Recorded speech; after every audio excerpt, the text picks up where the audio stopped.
নমস্কার বন্ধুরা, আমি মমতা চক্রবর্তী নিজের মনের কথা চ্যানেল থেকে আপনাদেরকে সবাইকে শুভেচ্ছা জানাচ্ছি। আজ একটি বিশেষ দিন। আজ 25শে বৈশাখ, বিশ্বকবি রবীন্দ্রনাথ ঠাকুরের জন্মদিন। তো আমি ওই জন্মদিনটাকে আমার মতো করে আমি একটু পালন করার চেষ্টা করছি। আমি বিশেষ কিছু একটা রবীন্দ্রনাথ সম্বন্ধে আমি একটু কিছু লিখেছি, একটু আমার কিছু কিছু আমার বই টই পড়ে লিখেছি। লেখাটা আজকে পড়ে শোনাবো, ছোট্ট একটা কবিতা পড়ে শোনাবো, আর একটা গান গাওয়ার চেষ্টা করব। আজকের দিনে সবাই সবার মতো করে পালন করছে আমাদের বরেণ্য কবিকে। তো আমি আমার মনের ইচ্ছাটাকে চেপে রাখতে পারলাম না, তাই ভাবলাম যতই অসুবিধা থাকুক, যতই শারীরিক অসুস্থতা থাকুক, তাও মধ্যে আজকের দিনটার জন্য মনটা আকুল বেকুল করছিল যে না, আজকে আমি আসি আপনাদের কাছে। তো আসলাম। আমি কিছু লিখেছিলাম, আপনাদেরকে দেখাচ্ছি। আমি কিছু লিখেছি আমার আমার নিজস্ব যতটুকু আমার জানা আছে, তার মধ্যেও আমি বলাতে গেলে পরে কী হয়, অনেক সময় ভুলে যাওয়া যায়, তাই লিখে ভাবনা পড়ে আপনাদেরকে শোনাই। তো আমি লিখেছিলাম, তো এটা আজকে আমি আবার একটু আমার মতো করে আমি রবীন্দ্র সম্বন্ধে কিছু বলবো। ভুল দুটি হলে অবশ্যই ক্ষমা করে দেবেন। বাঙালি তথা সমস্ত বিশ্বের কাছে গর্বের মানুষ ছিলেন বিশ্বকবি রবীন্দ্রনাথ ঠাকুর। তিনি যেমন ছিলেন জ্ঞানী বাঙালি কবি, তেমনি ছিলেন ঔপন্যাসিক, সঙ্গীত স্রষ্টা, নাট্যকার, চিত্রকার, অভিনেতা, ছোট গল্পকার, প্রামাণ্যিক, কণ্ঠশিল্পী ও দার্শনিক। তাকে বাংলা ভাষার সর্বশ্রেষ্ঠ সাহিত্যিক মনে করা হয়। তিনি ছিলেন প্রথম ভারতীয় ও প্রথম এশিয়ান যিনি সাহিত্যের জন্য নোবেল পুরস্কার পান। কবিগুরু তথা বিশ্বকবি রবীন্দ্রনাথ ঠাকুরের সৃষ্টিগুলির মধ্যে ছিল 52টি কাব্যগ্রন্থ, 38টি নাটক, 13টি উপন্যাস, 90টি ছোট গল্প, 1995টি গান, 36টি প্রবন্ধ ও অন্যান্য গদ্য সংকলন। রবীন্দ্রনাথ ঠাকুরের লেখা দুটি গান বর্তমান ভারত ও বাংলাদেশের জাতীয় সঙ্গীত। তিনি এমন একজন মানুষ ছিলেন যার সৃষ্টি সম্পর্কে বলে শেষ করা যাবে না। তবুও আজ আমি যতটা পারব কবিগুরু সম্বন্ধে বলবো। ইংরেজিতে 7ই মে 1861 সাল এবং 1268 বঙ্গাব্দের 25শে বৈশাখ কলকাতার জোড়াসাঁকোর এক ঠাকুর বাড়িতে তার জন্ম হয়। তিনি ছিলেন পিতা দেবেন্দ্রনাথ ঠাকুর ও মাতা সারদা সুন্দরী দেবীর 14তম সন্তান। ছোটবেলা থেকেই স্কুলের 4 দেওয়ালের মধ্যে পড়াশোনা করা তার অপছন্দের ছিল, তাই বাধ্য হয়ে তার পিতা দেবেন্দ্রনাথ ঠাকুর বাড়িতেই গৃহশিক্ষক রেখে তার শিক্ষার ব্যবস্থা করে দেন। ছোটবেলা থেকেই রবীন্দ্রনাথের গান, আবৃত্তি, নাটক, সাহিত্য ও চিত্রকলার প্রতি প্রবলভাবে আকর্ষণ জন্মায় এবং মাত্র 8 বছর বয়সে তিনি কবিতা লেখা শুরু করেন এবং 1874 সালে তত্ত্ববোধিনী পত্রিকাতে তার প্রথম অভিলাষ কবিতাটি প্রকাশিত হয়। এটাই তার প্রথম প্রকাশিত রচনা। সাল 1877 তিনি ভিখারিণী নামে বাংলা সাহিত্যে প্রথম ছোট গল্প লেখেন এবং 1878 সালে রবীন্দ্রনাথ ঠাকুরের প্রথম কাব্যগ্রন্থ তথা প্রথম মুদ্রিত গ্রন্থ কবি কাহিনী প্রকাশিত হয়। 1875 সাল, মাত্র 14 বছর বয়স যখন ছিল কবিগুরুর, তখন তার মা মারা যান। যেহেতু পিতা দেবেন্দ্রনাথ ঠাকুর ভ্রমণের নেশায় বেশিরভাগ সময়ই কলকাতার বাইরে থাকতেন, তাই কবিগুরুর ছোটবেলা তার বাড়ির দাদা দিদি ও বাড়ির চাকর বাকরের শাসনে কেটে যেত। ওনার কিছু ওনার তো অনেক সৃষ্টি, অনেক কিছু রচনা আছে, তাও আমি ছোটো ছোটো কিছু ইম্পর্টেন্টগুলো আমি লিখে রেখেছি।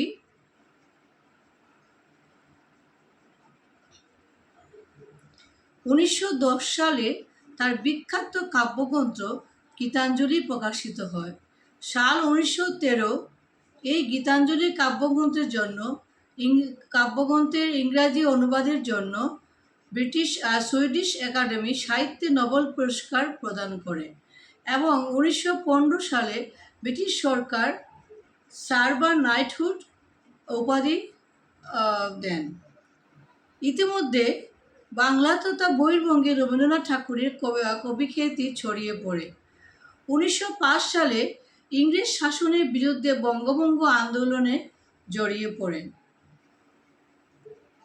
আমি আরও কিছু অন্য বই থেকেও লিখেছি। ওনার রচনা সম্বন্ধে, কাব্যগ্রন্থ সম্বন্ধে 1901 সালে 1906 সালে খেয়া কাব্যগ্রন্থের পর তার 1990 সালে তার আরেকটি বিখ্যাত কাব্যগ্রন্থ মানসী প্রকাশিত হয়। 1901 সালে রবীন্দ্রনাথ সপরিবারে বীরভূম জেলায় বোলপুর শহরে অবস্থিত শান্তিনিকেতনে চলে আসেন। এখানে তার পিতা দেবেন্দ্রনাথ ঠাকুর 1888 সালে একটি আশ্রম ও 1891 সালে একটি ব্রহ্ম মন্দির প্রতিষ্ঠা করেন। এই আশ্রমের বাগানে একটি গ্রন্থাগার নিয়ে রবীন্দ্রনাথ ঠাকুর চালু করলেন ব্রহ্ম বিদ্যালয় নামে একটি স্কুল। 1919 সালে জালিয়ানওয়ালাবাগের হত্যাকাণ্ডের প্রতিবাদে রবীন্দ্রনাথ ঠাকুর স্যার বা নাইটহুড উপাধি বর্জন করেন। 1921 সালে রবীন্দ্রনাথ শান্তিনিকেতনের অদূরে সরুর গ্রামে কৃষি উন্নয়ন ও ম্যালেরিয়া রোগ নিরাময় ও স্বাস্থ্য শিবির গঠন করেন, যা পরবর্তীকালে 1923 সালে রবীন্দ্রনাথ ঠাকুর এই সংস্থার নাম পরিবর্তন করে শ্রীনিকেতন নাম রাখেন। তার সৃষ্টির অন্যতম চিত্রনাটিকা চিত্রাঙ্গনা অন্যতম। 1937 সালে প্রকাশিত হয় তার বিজ্ঞান বিষয়ক প্রবন্ধ সংকলন বিশ্ব পরিচয়। 1941 সালে জোড়াসাঁকোর বাসভবনে তিনি শেষ নিঃশ্বাস ত্যাগ করেন। কবিগুরু রবীন্দ্রনাথ ঠাকুর মোট 12 বার বিশ্ব ভ্রমণে বেরিয়েছিলেন। 1878 থেকে 1932 সালের মধ্যে তিনি 5টি মহাদেশের 30টিরও বেশি দেশ ভ্রমণ করেন। ইংল্যান্ড ও মার্কিন যুক্তরাষ্ট্র থেকে শুরু করে রাশিয়া, সুইডেন, জাপান, চীন, Peru, Germany, Argentina, Mexico, Greece, তুরস্ক, ফ্রান্স ও মিশর প্রভৃতির 30টিরও বেশি দেশ ভ্রমণ করে ভারতে ফিরে আসেন। তিনি মাত্র 8 বছর বয়স থেকে লেখা শুরু করে আর মারা যাওয়ার 7 দিন আগ পর্যন্ত তিনি রচনা করে গেছেন তার অনেক অমর সৃষ্টি, যা বাঙালি তথা বিশ্ববাসীর হৃদয়ে অমর হয়ে থাকবে। এটা এখন আমি আমার নিজের ভাষায় কিছু লিখেছি।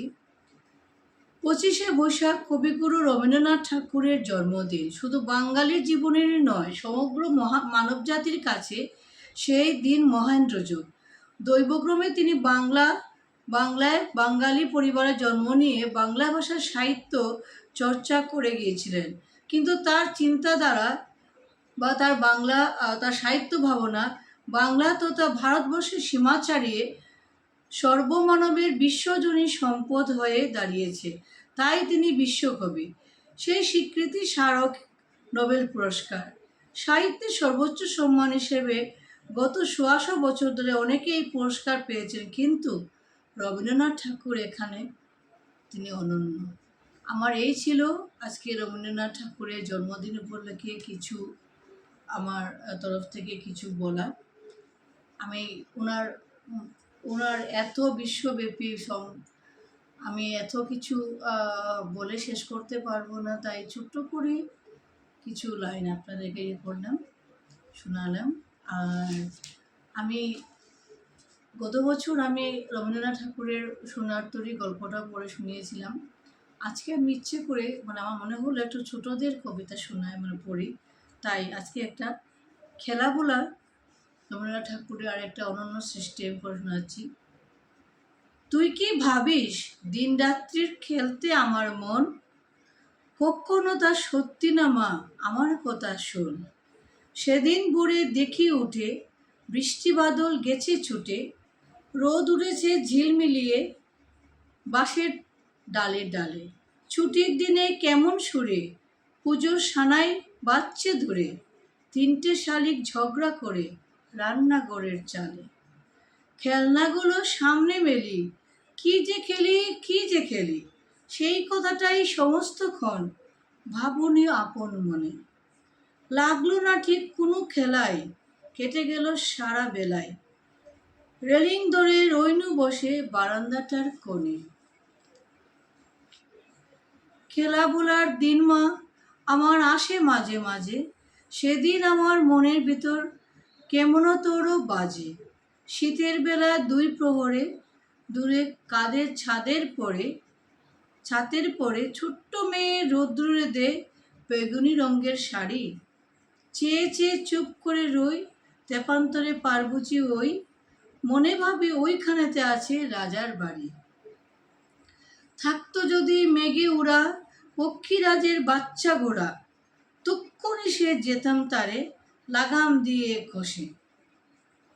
যেতে যেতে নদীর ধারে বেঙ্গমার বেঙ্গমেরে পথ শুধিয়ে নিতেন আমি গাছের তলায় বসে।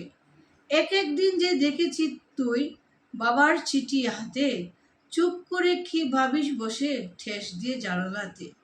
মনে হয় তোর মুখ চেয়ে তুই যেন কোন দেশের মেয়ে, যেন আমার অনেক কালের অনেক দূরের মা।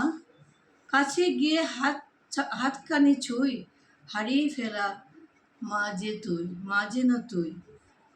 মাঠ পাড়ে কোন বটের তলায় বাঁশির সুরের মা, খেলায় খোতা যায় যে বেশে, মনে ভাবি কোন কালে সে কোন দেশে তোর বাড়ি ছিল কোন সাগরের কোলে। ফিরে যেতে ইচ্ছে করে অজানা সেই দ্বীপের ঘরে, তোমায় আমায় ভোরবেলাতে নৌকাতে পাল তুলে। এই ছিল আমার একটা শিশু পুরাণার থেকে ছোট্ট একটা কবিতা পড়ে শোনালাম আপনাদেরকে। আর রবীন্দ্রনাথ সম্বন্ধে আমি একটু কিছু লিখেছিলাম তা শোনালাম। আর এখন একটা ছোট্ট ব্রেক নেব, আর চেষ্টা করব একটা যদি গান গেয়ে শোনাতে পারি। তো এখন ভিডিওটা কাটছি, পরে আবার আপনাদের সামনে আসছি।